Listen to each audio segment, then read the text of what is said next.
3D on the green worksheet for 8 looks like this. And so let's sort of get 3C out of the way here so we're not looking at it.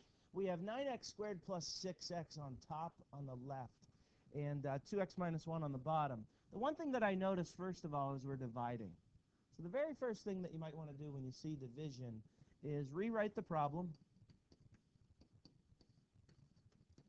Keep the first fraction the same, change it to multiplying, and then flip the second fraction.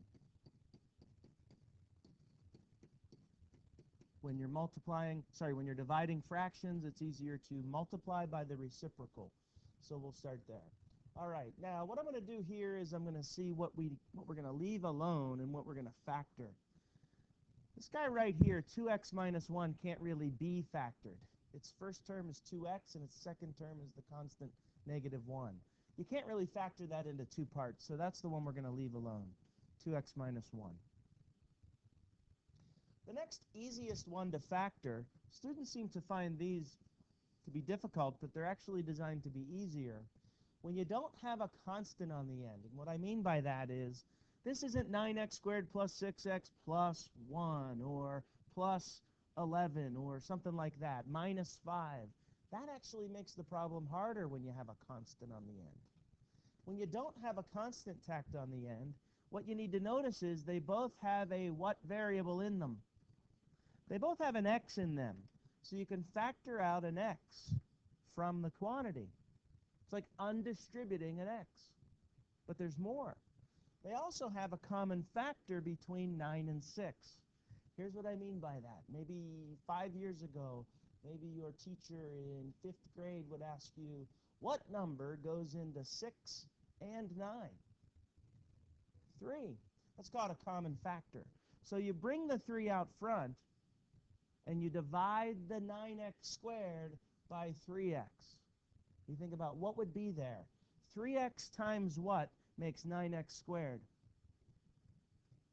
3x times 3x makes 9x squared. Then 3x times what makes 6x? 2. So there needs to be a 2 there. That's called factoring out the common factor, 3x. Next, we're going to move on to the top right. We'll do this one in black ink. 4x squared minus 4x plus 1. This looks like a perfect square trinomial to me, which means that it's a trinomial because it has 3 terms. It's a perfect square because 2x times 2x makes 4x squared. Anytime you have something times itself, that's called a perfect square. Also, something times itself is 1. 1 times 1. Now, when the middle is negative like that, we have to have 2 negatives in here, 2x minus 1 and 2x minus 1. The last check is to make sure that negative 2x on the outside plus the negative 2x on the inside, that's known as the O and the I in FOIL.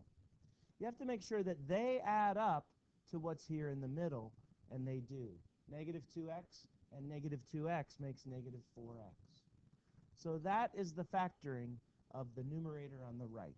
2x minus 1 times 2x minus 1. Finally, we're going to factor 6x squared plus x minus 2. This is just a case of playing around with this trinomial and trying to figure out what combination is going to make the 6x squared on the front, the negative 2 on the back, and the positive x in the middle. With a lot of trial and error, you could come to this. 3x plus 2. Not only is that trial and error, but it's knowing the type of problem that you're working on right now, and knowing that if there's a 3x plus 2 up here on the left, maybe there's one down here on the right that it's going to cancel with. So let's try it and see if that'll work. What if there was a 3x plus 2?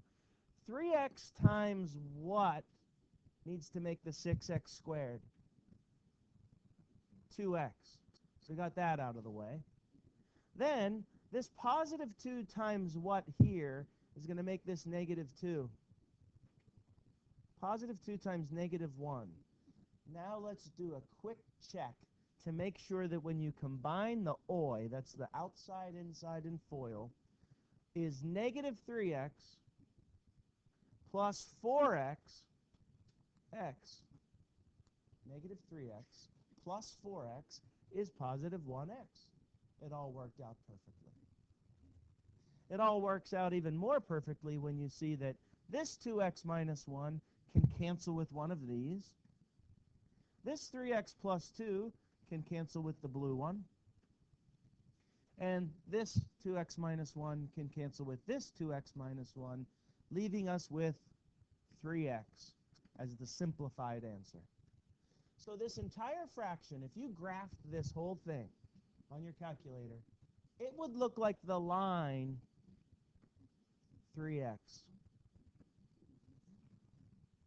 Except it would have holes in it. It would have a hole in it at negative 1/2. I'm sorry, at positive 1/2, because 1/2 times 2 is 1 minus 1 is 0. And it would have a hole in it at negative 2/3, because that's what you would plug in for x that would create 0. So it would be this line with a couple of holes in it at negative 2/3 and positive 1/2. So like over here and over here, there'd be holes in the graph.